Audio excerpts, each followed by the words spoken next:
Hello, Assalamu alaikum. This is Sir Pasha, and right now I'm going to share with you the recordings of my live class of accuracy and precision. लेकिन वो live class जहाँ से start हुई है उससे पहले कुछ basic information required है, तो पहले वो आपसे डिस्कस कर लेते हैं. देखिए, हमारे पास ना अज्यूम करें एक डार्ट है और उस पर ला करना आप कोई पॉइंटर है जिसको लाके आप बार बार हिट कर रहे हैं, कोई एरो है जिसको आप लाके बार बार हिट कर रहे हैं.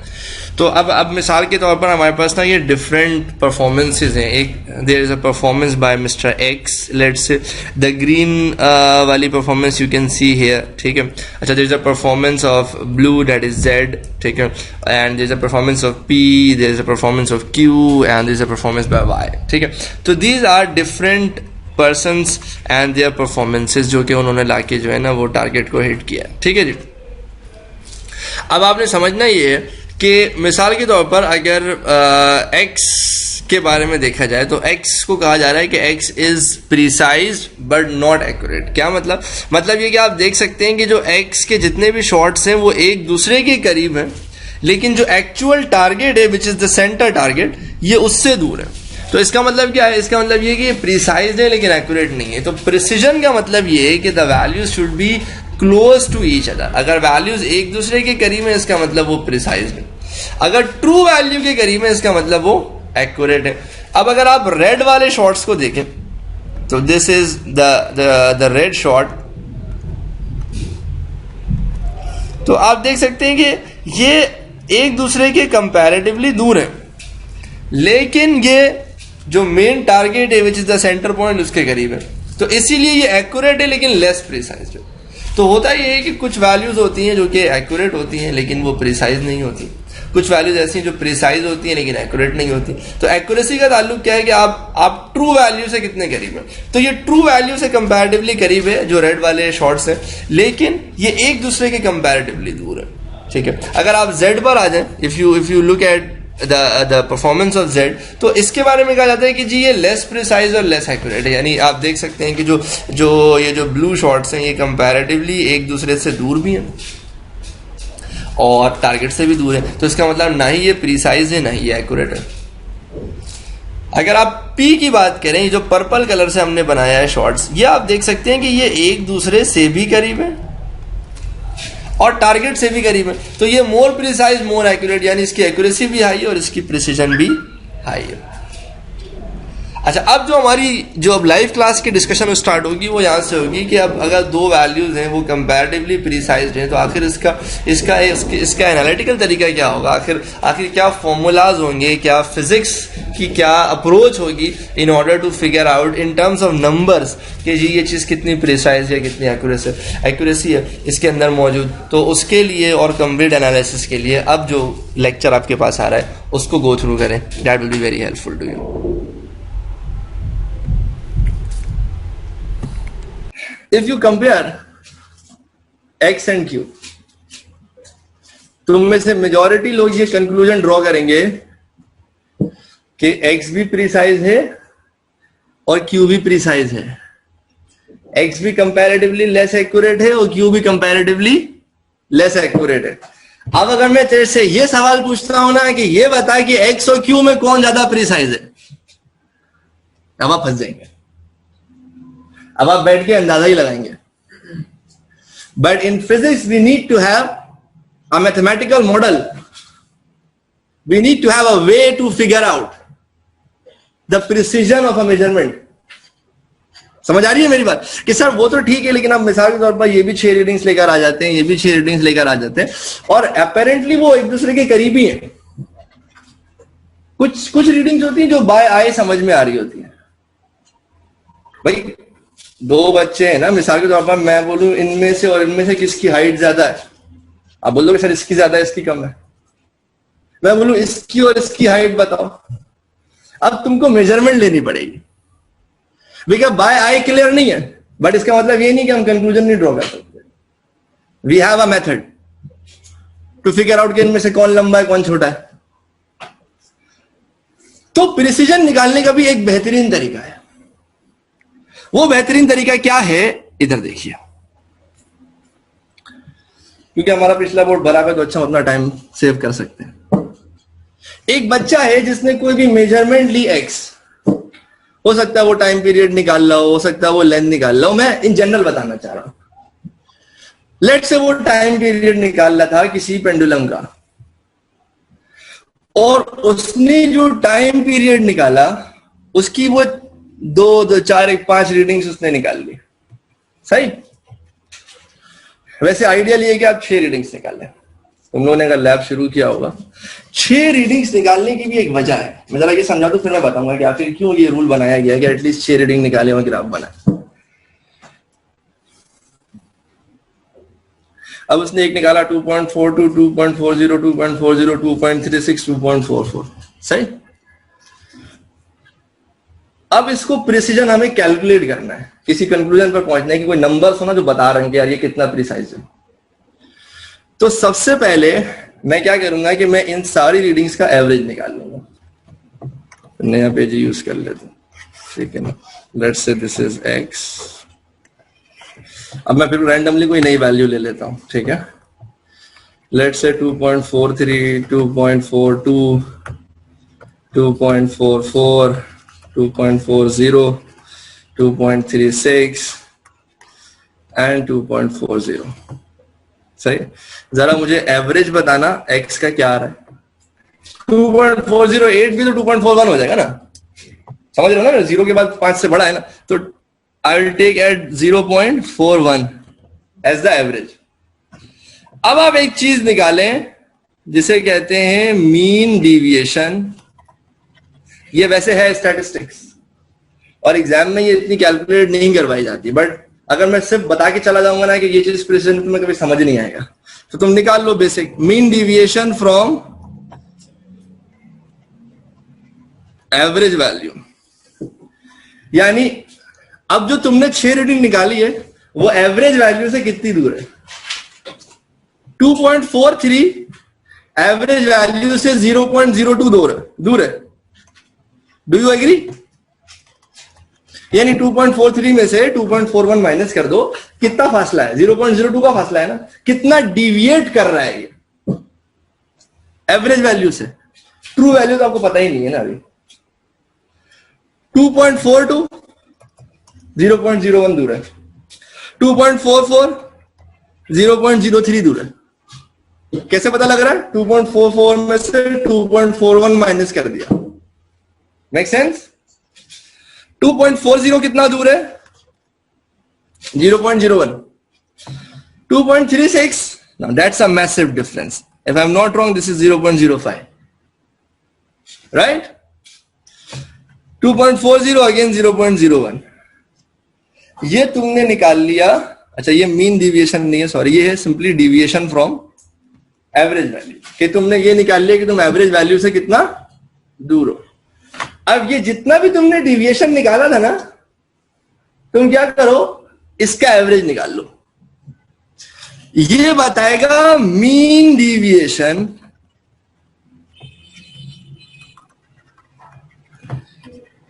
फ्रॉम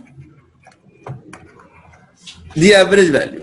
मतलब ये 6 रीडिंग को ऐड करो और 6 से डिवाइड कर दो।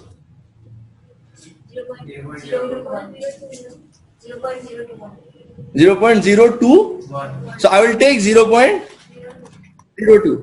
अब ये 6 थी रीडिंग। अब जो मैं लिख रहा हूं ना, इसे खानदानी जुबान में कहते हैं मेजरमेंट। आप कहेंगे sir x plus minus the uncertainty in x is 2.41 plus minus 0.02। आपने बोला सर मैंने 6 रीडिंग निकाला, खानदानी तरीका ये है ना कि उसको एवरेज करने वाला। सर एक काम करो, 2.41 ले लो, और मैं बोलूं इसमें 19-20 कितना है? 0.02। ये जो चीज है ना, दिस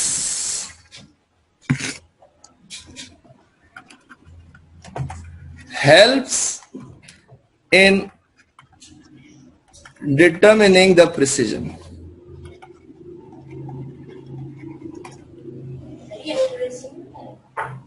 ये प्रिसिजन बता रहा है। क्या मतलब, ये जितना छोटा होगा, अगर आता है ना 0.001, इसका मतलब वैल्यूज और बहुत करीब थी।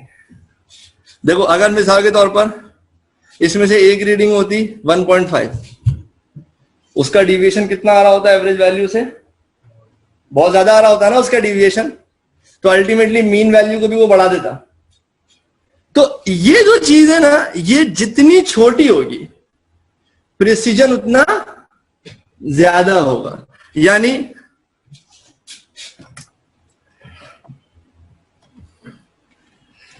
इसकी smaller value represents greater precision.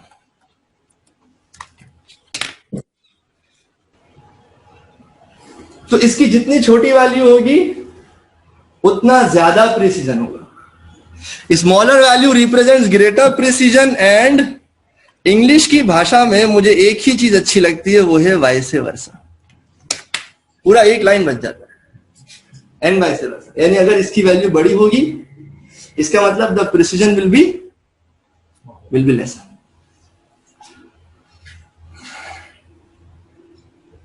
Any question till now? यहां तक किसी के दिमाग में कोई सवाल? ये बड़ा मजे का टॉपिक है, अभी सुनते रहो।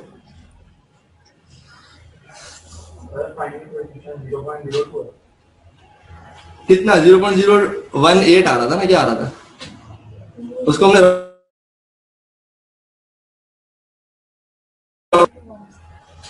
हाँ 0.021 था, तो वो भी राउंड ऑफ होगी 0.02 हो गया। जो भी आ रहा था उसको हमने राउंड ऑफ कर लिया। अब तुम्हें गलत कैलकुलेशन नहीं करना भाई, ये वैल्यूज में घर से याद करके नहीं आता हूं। अब हमने इससे पहले एक टॉपिक पढ़ा हुआ है सिस्टमैटिक एरर और random error. How many of you have studied that topic from me? Okay, that's a good number. There are very few. कोशिश करना समझ आ जाए तो अच्छी बात है। हमने कहा था सिस्टमैटिक एरर वो एरर होता है जो कि फिक्स होता है, हर रीडिंग में आ रहा होता है ज्यादा। सिस्टमैटिक एरर अफेक्ट करता है एक्यूरेसी। सिस्टमैटिक एरर किसको अफेक्ट करता है? Systematic error directly affect the accuracy. भाई मिसाल के तौर पर एक वर्नियर कैलिपर है, वो है ही 2 मिलीमीटर आगे, यानी जब उसको 0 देना चाहिए था वो 0 नहीं दे रहा, उसमें 2 मिलीमीटर का 0 एरर मौजूद है। तुमने बीच में सिलेंडर फंसाया, तुमको सिलेंडर का डाया निकालना था, तुमने बड़े एहतियात से 3 रीडिंग निकाली, तीनों रीडिंग एक दूसरे के करीब है, लेकिन तुम 50 रीडिंग निकाल लो, क्या तुम ट्रू वैल्यू के करीब हो?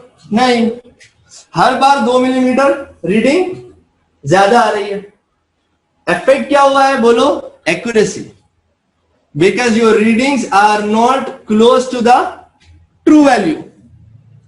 एग्जाम में वो आपको ग्राफ बना के देंगे या रीडिंग्स देंगे, तो वो आपसे पूछेंगे कि आप सजेस्ट करें कि ये जो एरर्स आ रहे हैं इसकी वजह क्या हो सकती है। आप पहले एरर देखना, वो आपको फॉर एग्जाम्पल बताते हैं कि यार रीडिंग थी 9 और सारी रीडिंग आ रही है 9.5, 9.6, 9.7, 9.55, 9.66। और कोई आपसे पूछे कि भाई ये जो 19-20 हो रहा है ये क्यों हो रहा है, तो आप बोलेंगे देखिए इसमें कंपैरेटिवली रैंडमनेस का मसला नहीं है, इसमें तो सारी रीडिंग ज्यादा आ रही है, ये इश्यू है सिस्टमैटिक एरर। क्यों? तुमने फौरन देखा कि मसला एक्यूरेसी में आ रहा है। जब मसला एक्यूरेसी का होगा तो it is most likely to go into the bucket of systematic error. या श्योर। वो दोबारा बताऊं भाई, रीडिंग है 9, एक बार यानी एक्चुअल वैल्यू है, ट्रू वैल्यू है 9। तुमको नहीं पता कि एक्चुअल वैल्यू क्या है, तुमने 6 रीडिंग निकाली, तुम्हारी रीडिंग आ रही है 9.55, 9.54, 9.56, 9.54। ये सारी वैल्यू एक दूसरे के कितने करीब है? ये प्रिसाइज है ना, लेकिन क्या ये एक्यूरेट है? सर के ट्रू वैल्यू से 0.5 सेंटीमीटर दूर है।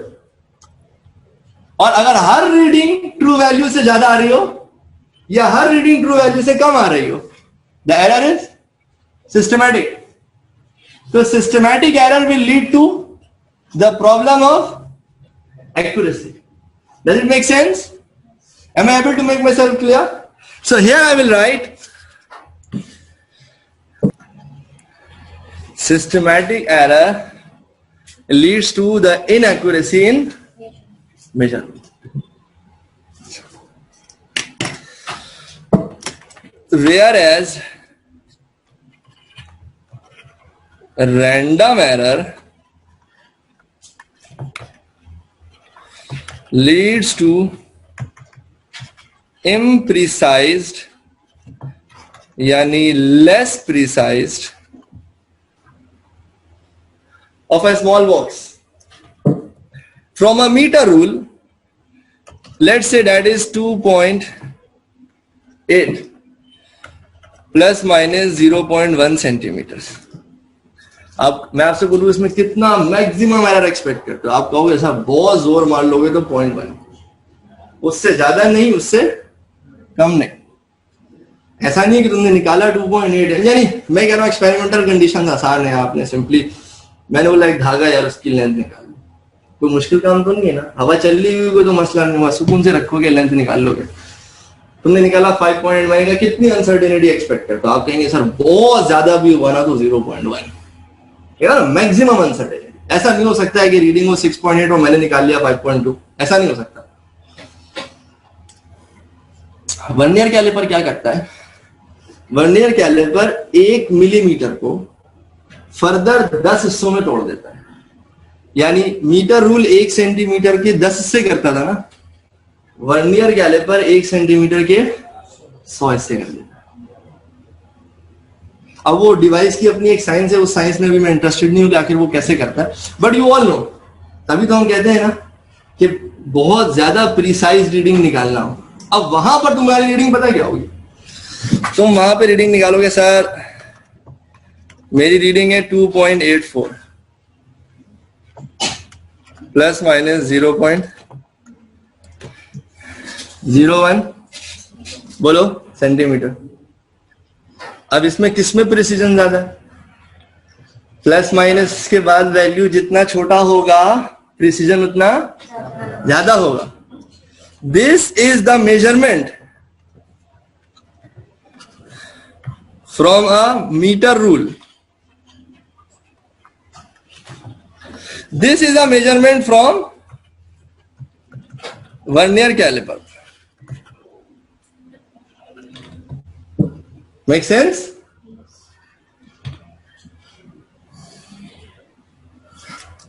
वर्नियर कैलिपर की भी टाइप्स होती हैं. कुछ ऐसे भी होते हैं जो 1 मिलीमीटर के 20 हिस्से भी कर देते हैं. अभी हम सिंपल अज्यूम कर रहे हैं, ठीक है. अब उसके जो पापा हैं वो कौन है, वो है माइक्रोमीटर स्क्रू गेज. ये तुम सोचो ना, इतना सा एक छोटा सा स्फीयर है, वो होगा मुश्किल से 3 मिलीमीटर का. उसमें अगर आप 1 मिलीमीटर का एरर निकालने बैठ जाओ तो बचा क्या. माइक्रोमीटर स्क्रू गेज 1 मिलीमीटर के 100 हिस्से कर देता है,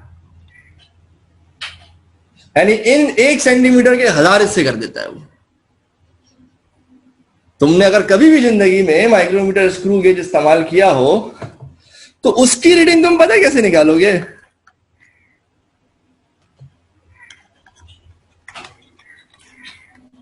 ऐसे. तो तुमने क्या किया, तुमने प्रिसीजन को और बढ़ा दिया ना.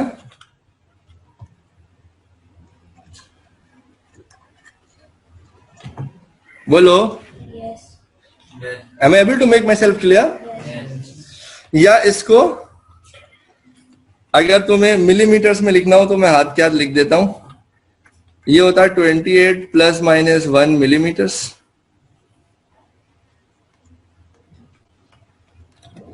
ये होता है 28.4 प्लस माइनस 0.1 मिलीमीटर्स.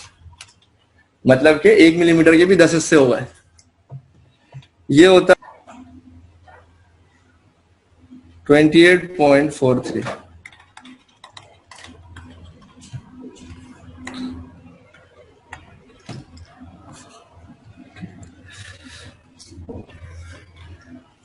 क्योंकि अब तुम वर्नियर कैलिपर से 6 रीडिंग भी निकालोगे तो वो कितनी करीब हो गया एक दूसरे से?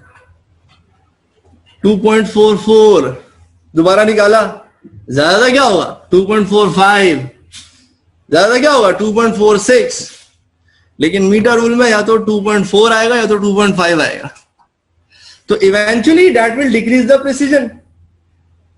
समझ आ रही है मेरी बात? तो जैसे जैसे हम ऐसी इक्विपमेंट को यूज करना शुरू करते हैं जिसका लीस्ट काउंट कम हो, तो eventually that will lead us to more precise value. समझ आ रही है बात? इसका मतलब माइक्रोमीटर स्क्रू गेज से आप प्रिसीजन ज्यादा कर सकते हैं। There is one more very good example जो मैंने आपको नोट दिया है ना, उसमें भी एग्जाम्पल डिस्कस्ड है। देखिए, आपके सामने एक स्पीडोमीटर, राइट? दिस इज, अभी मैं एक काम करता हूं, ये स्पीडोमीटर छोड़ो, एम मीटर है। आज तो डिजिटल तुम लोग यूज कर रहे होते हो, लैब में अभी भी एनालॉग पड़ा हुआ होगा जिसमें पॉइंटर जाके बता रहा होता था कि भाई कितना एम्पियर का करंट है या कितने वोल्टेज यहाँ पर का पोटेंशियल डिफरेंस यहाँ पर आ रहा है। सही है? अभी ये तुम्हारे लिए आसान कर देता हूँ। This is one, let's say this point is 1। सही? 1 2 3 4 5 6 7 8 9, if I am not wrong, let's say this is 10। अब जरा सा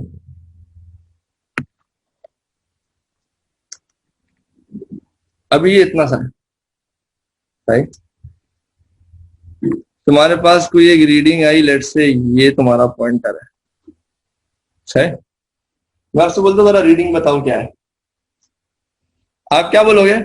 जरा समझना, बहुत मजे की, बहुत जेन्युइन एग्जाम्पल है।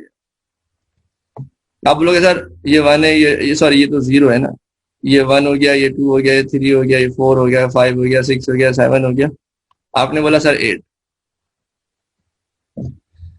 मैं आपसे बोलूं प्लस माइनस, आप बोलोगे सर 1। मिनिमम यही है ना कि सर ज्यादा एक ऊपर नीचे हो सकता। Particularly while reading measurements or by taking readings from analog devices, वो उसको क्या कहते हैं जो ऐसे ऐसे रख के लोग बार पढ़ते थे? Magnifying glass. The use of magnifying glass can improve the precision of your reading. अब आप बोलोगे कैसे? मैं बताता हूं कैसे। आपने मैग्नीफाइंग ग्लास इस्तेमाल किया, अभी खुला हो गया। आपने मैग्नीफाइंग ग्लास इस्तेमाल किया, अब तुमको ये ऐसे नजर आ रहा है, सही है? अब थोड़ी सी मैंने कैलिब्रेशन अजीब सी की हुई है, ठीक है?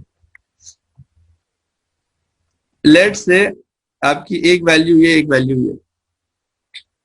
अब मैग्नीफाइंग ग्लास से तुमको ये समझ में आ गया कि रीडिंग 7 और 8 के बीच में, दूर से नहीं समझ आ पा रहा था, अब समझ आ गया ना कि 7 और 8 के बीच में। What you would say is कि सर रुको, तुम बोलोगे सर with magnifying glass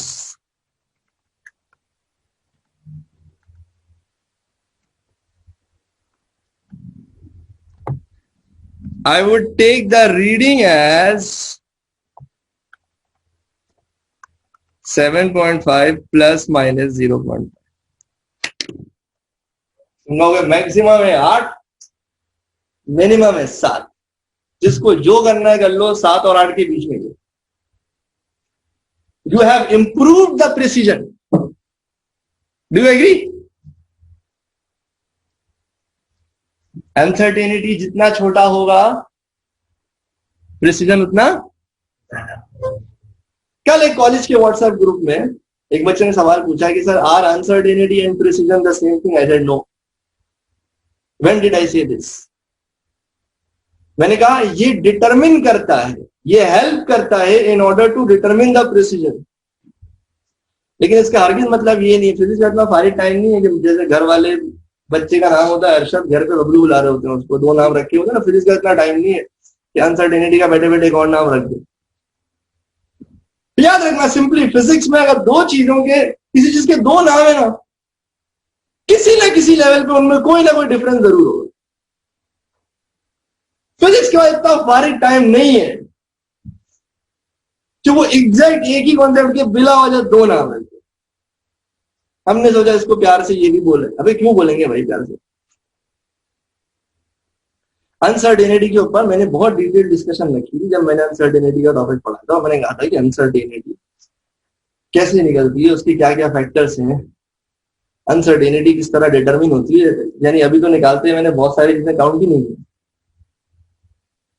तो मैं अभी उस डिबेट पे जाना नहीं चाह रहा हूं। बट ये जहन में रखना कि अगर मैंने ये कह दिया कि अनसर्टेनिटी हेल्प करेगी आपको डिटरमिन करने में प्रिसीजन को, इसका मतलब ये नहीं कि you can draw a conclusion saying that कि यार ये दोनों एक ही चीज है।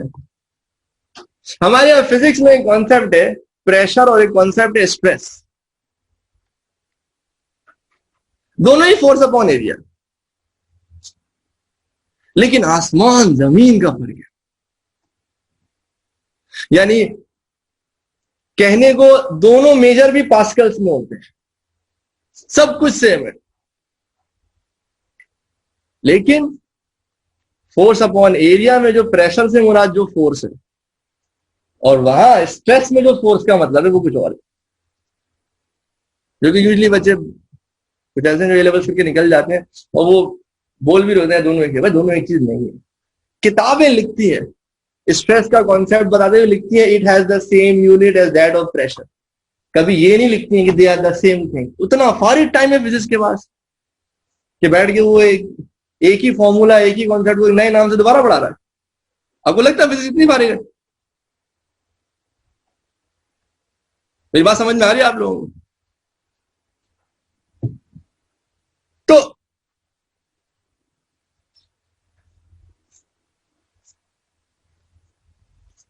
to conclude things,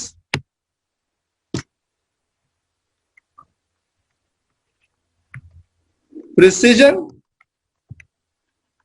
refers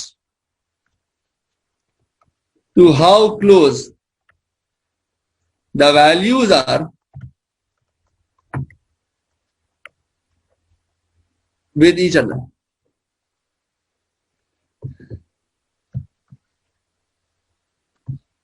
Accuracy refers to how close, अच्छा वैल्यूज थोड़ा जनरल वर्ड हो जाता है और हम कोशिश करेंगे कि हम जितना सही टर्म यूज करें हमारी अंडरस्टैंडिंग उतनी अच्छी। How close the readings are, value तो जनरल है ना, वैल्यू तो कैलकुलेशन की भी होती है। रीडिंग में और मेजरमेंट में और कैलकुलेटेड वैल्यू में फर्क है। देखो ये जो तुमने अभी ये तुमने 6 रीडिंग्स निकाली, ये क्या है? 6 रीडिंग है। ये रीडिंग नहीं है, ये मेजरमेंट है। There is a difference in reading and measurement. बहुत सारी रीडिंग को निकालने के बाद आप जो कंक्लूड करते हैं ना, ये आपकी मेजर्ड वैल्यू है। अब मिसाल के तौर पर तुमने डाया निकाला है, मैं तुमसे बोलूं रेडियस निकालो, तुम क्या करोगे? तुम 2 से डिवाइड कर दोगे। अब जो रेडियस आया वो मेजरमेंट नहीं है, वो कैलकुलेटेड वैल्यू है। आपने रेडियस को मेजर नहीं किया है, आपने डाया को मेजर किया था, आपने रेडियस को कैलकुलेट किया। अभी तुम प्रैक्टिकल्स करोगे ना तो तुम्हारे इंस्ट्रक्टर तुम्हें इंशाल्लाह चीजों को एक्सप्लेन करेंगे। नहीं तो मैं खुद एक वर्कशॉप रखूंगा जिसमें बहुत सारी चीजें हैं जो बच्चे को डे 1 से पता होनी चाहिए। जी हाँ, डायमीटर की 6 रीडिंग्स ले ली ना, अब जो फाइनल कंक्लूड किया ये मेजरमेंट है, समझ? ये मेजर्ड वैल्यू है। Make sense?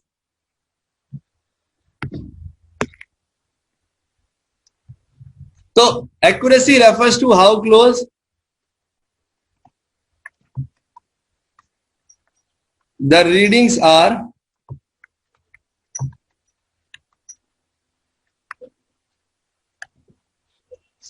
to the true value.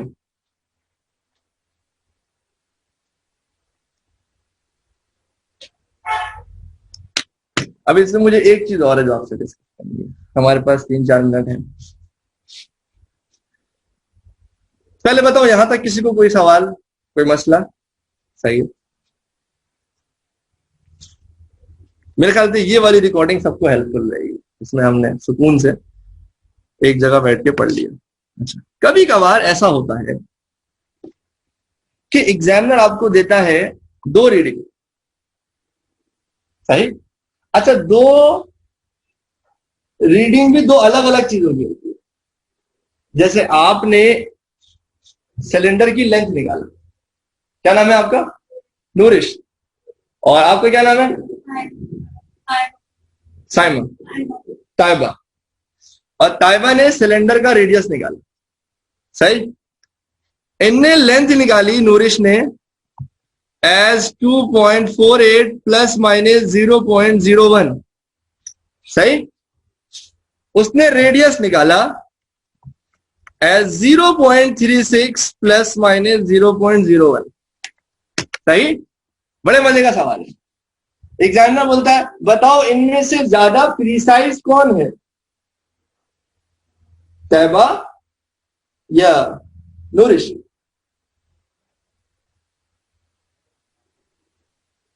किसमें प्रिसीजन ज्यादा? जवाब है कि दोनों में सेम प्रिसीजन। तो मैंने क्या बोला था कि the uncertainty will help you decide the precision. यकीनन इन दोनों ने ही, अगर ये मिलीमीटर सेंटीमीटर में रीडिंग है, इसका मतलब इन दोनों ने क्या यूज किया है? वर्नियर कैलिपर इस्तेमाल किया। ऐसा ही है ना भाई? अच्छा, लेकिन वो पूछता है इन दोनों में से हु इज मोर एक्यूरेट?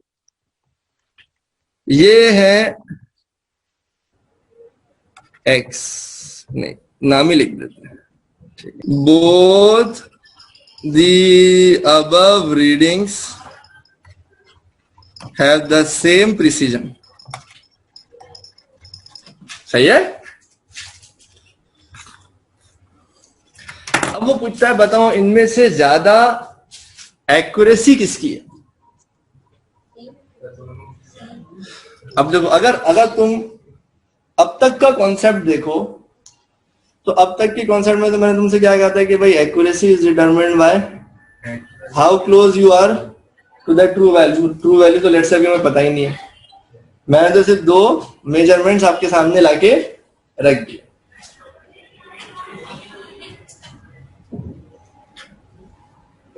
अगर आपके पास सिर्फ एक ही मेजरमेंट हो और आपको ट्रू वैल्यू ना पता हो तो याद रखिएगा परसेंटेज अनसर्टेनिटी या percentage error helps to determine accuracy। समझ रहे आप? अब एक काम करते हैं, अगर मैं परसेंटेज एरर निकालूं लेंथ का, तो लेंथ का एरर डिवाइडेड बाय लेंथ की actual value multiplied by 100। Length का एरर कितना है? 0.01 डिवाइडेड बाय 0.48, नहीं 2.48।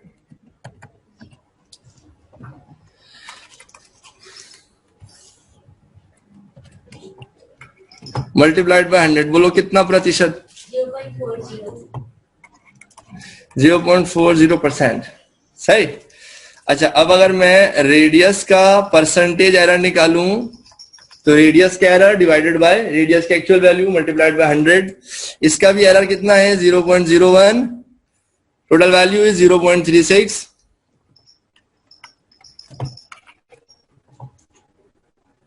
Multiplied by 100। अब बोलो क्या आ रहा है?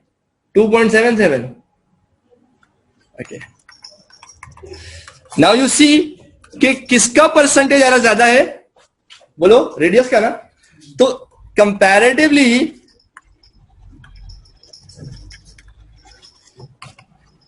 Less accuracy. When I say comparatively, I mean as compared to the length.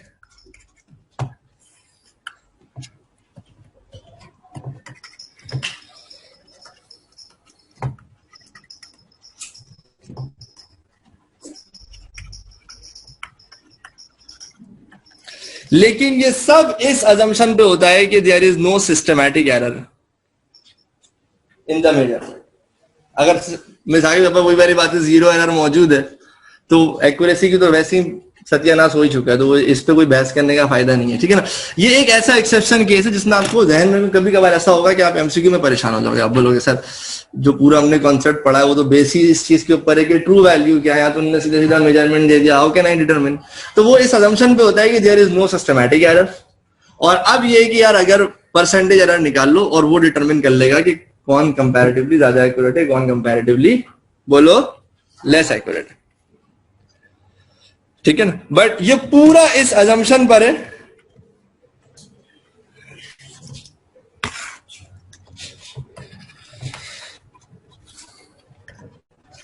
assuming there is no